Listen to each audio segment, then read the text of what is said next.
Poland's Prime Minister Donald Tusk has confirmed that Russian drones were shot down in Polish airspace overnight. He said it was the first time this had happened in NATO territory. Mr. Tusk called it a large-scale provocation and said he was ready to repel such provocations. 3 Russian fighter jets have just entered into Estonia's airspace without permission. Officials say the jets stayed in their airspace for some 12 minutes. The foreign minister called the move by Moscow unprecedentedly brazen. That's a direct quote.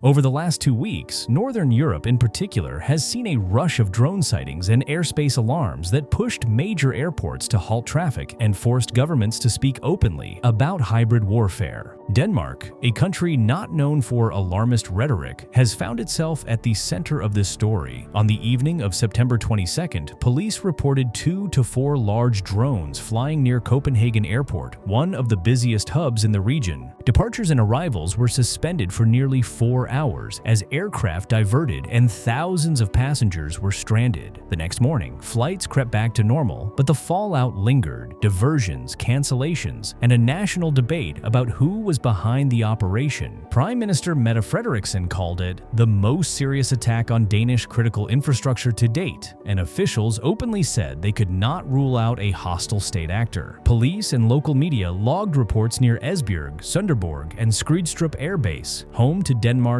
F-16S and new F-35s. The defense minister Troels Lund Poulsen went on camera to say the pattern looked systematic, carried out by a professional actor. Denmark alerted NATO and the EU, and even weighed whether to seek Article 4 consultations. By week's end, the government had not invoked Article 4, but said it had authority to shoot down drones in future incidents. The picture was still blurry, but the message was clear. This was not a prank, it was a probe. The same evening, Copenhagen shut down. Norway briefly closed the airspace over Oslo's main airport after drone sightings, diverting flights and triggering a joint investigation with Danish police to see whether the 2 events were linked. Oslo reopened after about 3 hours, but the alarm had already spread across Scandinavia. By the end of the week, Norwegian police were also checking reports of drones near Ørland Air Station, the country's main F-35 base, and imposing precautionary restrictions at several northern airports. The Denmark-Norway scare was not a one-off. It landed only days after Poland described an unprecedented night of airspace incursions. Between late September 9th and dawn September 10th, Polish radars tracked 19 drones crossing into national airspace, with NATO jets helping to down several of them. Warsaw said this was not an accident. It was a deliberate provocation timed to a broader Russian strike on Ukraine. Airports at Modlin, Rzeszów, Jasionka, and Lublin suspended operations. Warsaw Chopin remained technically open, but paused movements for a time. The Polish government invoked NATO's Article 4, triggering allied consultations. It was the first time since Russia's full-scale invasion in 2022 that NATO aircraft had shot down Russian military drones over allied territory. Poland's leaders framed the event as a test of alliance resolve, not only a test of Polish air defense. North of Poland, Estonia reported its own shock. On September 19th, Tallinn said 3 Russian MiG-31 fighter jets crossed into Estonian airspace over the Gulf of Finland and lingered for about 12 minutes, an unusually long intrusion by recent standards. Italian F-35s flying NATO's Baltic air policing mission responded, and Estonia immediately requested Article 4 consultations. Prime Minister Kristen Michal called the violation totally unacceptable, and the foreign minister labeled it unprecedentedly brazen. Russia denied the incursion, as it typically does, but the political and military impact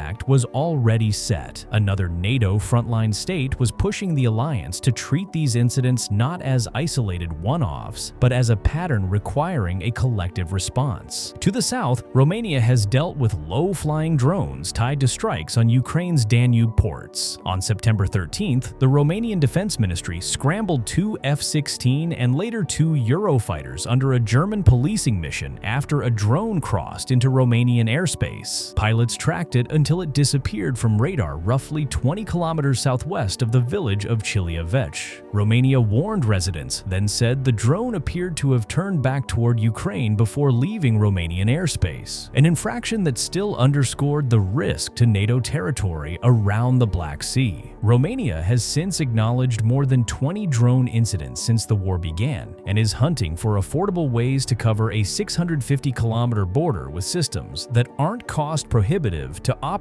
against cheap threats. Even countries far from the front line are seeing shadows overhead. Late this week, Swedish police confirmed reports of larger drones with flashing red and green lights over the Karlskrona archipelago, home to Sweden's main naval base. Officers dispatched to the area said they saw at least one of the drones themselves. Investigators opened cases under aviation and protection laws and noted the resemblance to drones seen recently over Denmark and southern Sweden. The geography matters. Karlskrona sits near undersea cables and key naval infrastructure in the Baltic Sea, where a series of unexplained cable and pipeline incidents since 2023 has already pushed NATO to beef up patrols and sensors. That Baltic seabed is now a front line of its own. In October 2023, a sudden drop in pressure knocked the Baltic Connector gas pipeline offline between Finland and Estonia, and a telecom cable was also damaged. Finnish investigators later recovered a 6-ton anchor near the break and said drag marks on the seabed led directly to the rupture. The prime suspect was the Hong Kong-flagged container ship Nu Polar Bear, which left the area missing one of its anchors. Authorities have not publicly declared intent, but they ruled the damage came from a heavy external force. Separately, in November 2024, 2 undersea data cables, one linking Sweden and Lithuania, another Finland and Germany, were damaged inside Sweden's economic zone. A Swedish inquiry later said it found no conclusive proof of deliberate intent by the Chinese-flagged ship suspected in that case. Even so, Nordic and Baltic officials have treated the cluster of cable and pipeline incidents as a real ongoing vulnerability and a prime target for hybrid pressure. After additional damage to Estlink 2, Finland detained a crew from a Russia-linked tanker suspected of dragging its anchor across the power cable. The net effect is the same. Nations ring fencing and monitor the seabed as if it were a border crossing. Hybrid pressure is not just about drones in the deep sea. On land, European investigators have tied a string of fires and suspected arsons to Russia-linked networks using low-level recruits. The clearest case is in Warsaw, where a monstrous fire on May 12, 2024 destroyed the Mary Wilska 44 shopping center, wiping out around 1,400 small businesses, many owned by members of the city's Vietnamese community. After a year-long investigation, Poland's government said in May 2025 that the blaze was an arson ordered by Russian services and coordinated by someone in Russia. Suspects have been detained or identified, and Warsaw moved to shut a Russian consulate in response. While Moscow denies it, Poland's message was unequivocal. This was sabotage, not misfortune. A separate cross-border case shows how cheap and deniable this kind of campaign can be. In July 2024, incendiary parcels hidden in consumer goods ignited at courier hubs, one at a DHL warehouse near Birmingham in the UK, another at a DHL center in Leipzig, and another in a DPD truck in Poland. Events that authorities now call test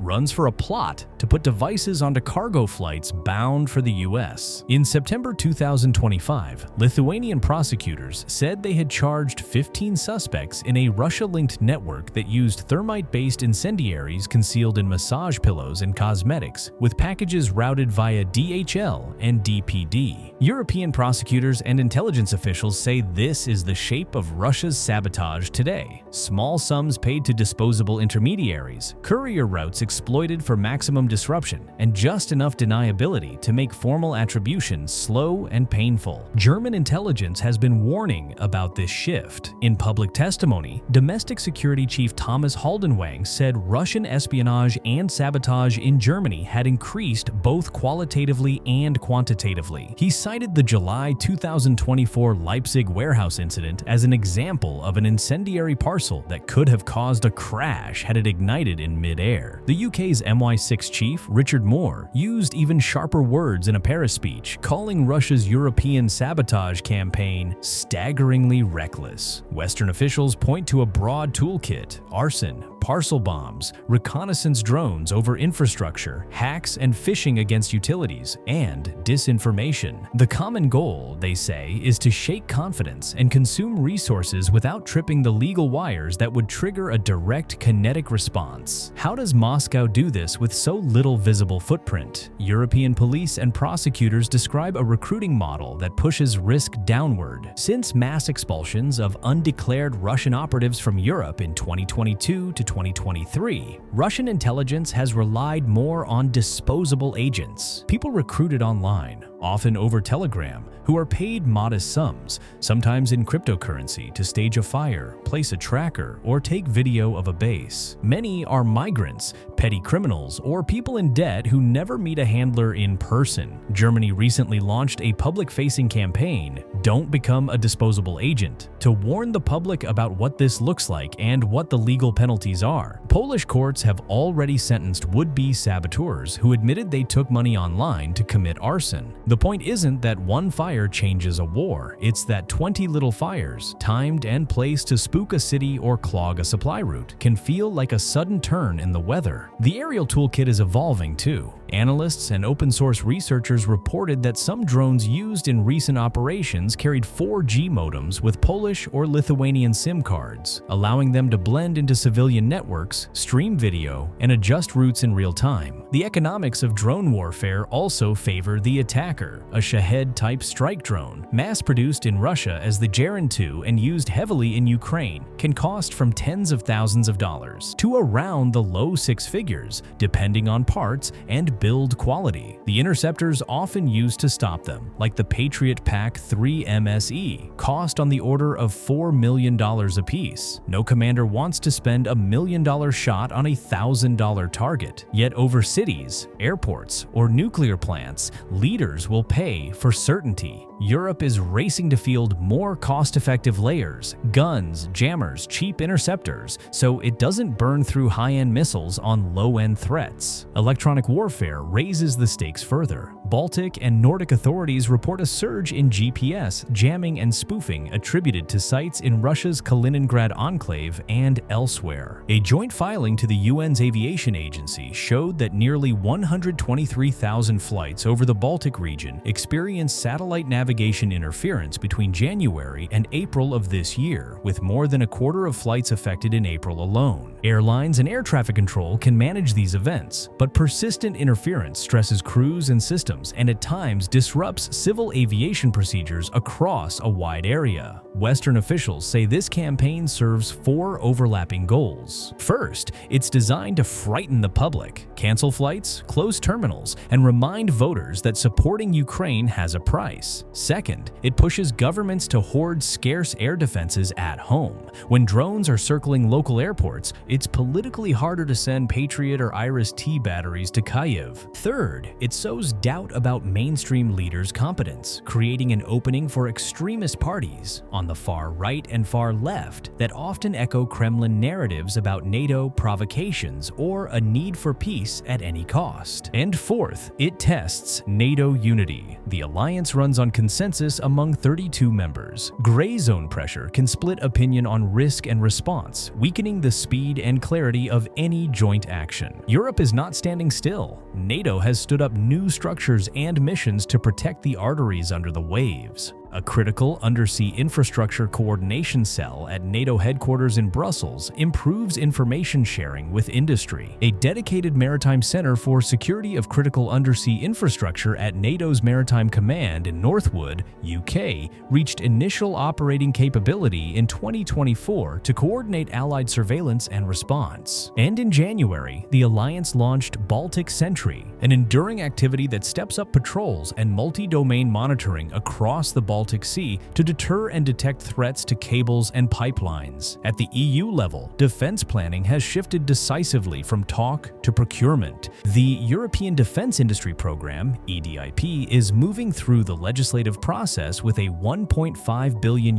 envelope through 2027 to help Europe ramp production, speed joint purchases, and shorten lead times. Lawmakers in Brussels are pressing for a Buy European rule to make sure most components are sourced within within the EU, with room for close partners like Ukraine and Norway. In parallel, the European Commission has moved to cut red tape with fast-track permits and a defense readiness omnibus to pull forward investment. And after the September airspace incidents, European defense ministers agreed to push forward a drone wall along the EU's eastern border. Layered sensors, command and control, and counter-drone interceptors, designed to be built out in phases so the detection network goes up quickly while more advanced effectors come online. National responses are also accelerating. Denmark has begun taking delivery of anti-drone equipment and is considering legal changes that would let infrastructure operators help neutralize drones under strict rules. Lithuania has passed a law authorizing its forces to shoot down unauthorized drones in its airspace, part of a broader strategy that includes public drills and siren protocols when strike-type drones are detected. Romania is exploring an EU-funded partnership with Ukraine to produce drones and bridge gaps in its layered air defense, while acknowledging the cost of covering every kilometer with missiles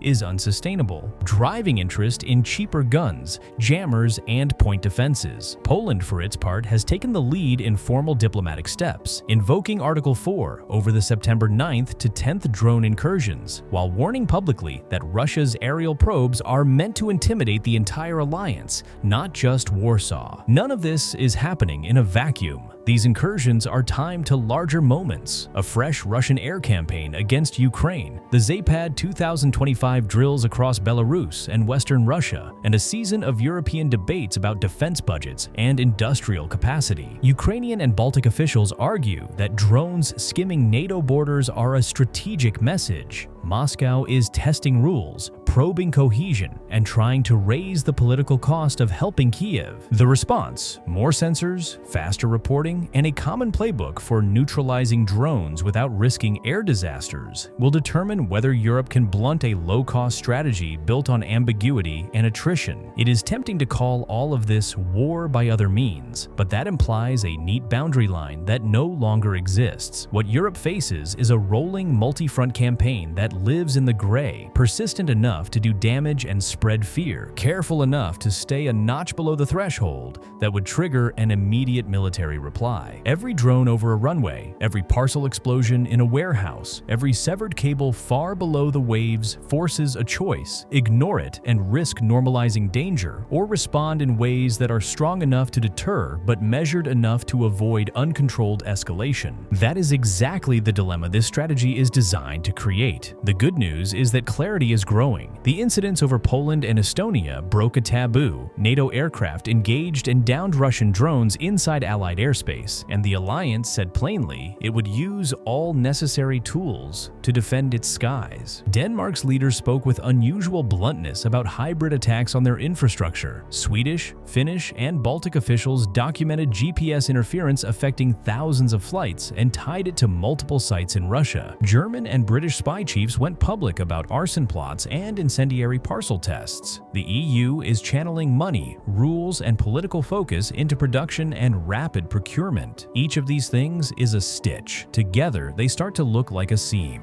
one that can hold. There will be more sightings. Some will be false alarms. Some will be scripted to look like false alarms. That is the nature of gray zone warfare. The value is in the doubt it spreads and the time it steals. But every time authorities react faster, communicate more clearly, and align across borders, the space for doubt shrinks. And every time Europe finds a cheaper, scalable way to defeat a cheap threat, the cost curve advantage narrows. In the end, that is how you answer 1,000 small cuts, not with a single sweeping gesture, but with steady, methodical work, stitch by stitch, layer by layer, so that flights can land, ships can sail, lights can stay on, and the hum over Europe returns to what it should be.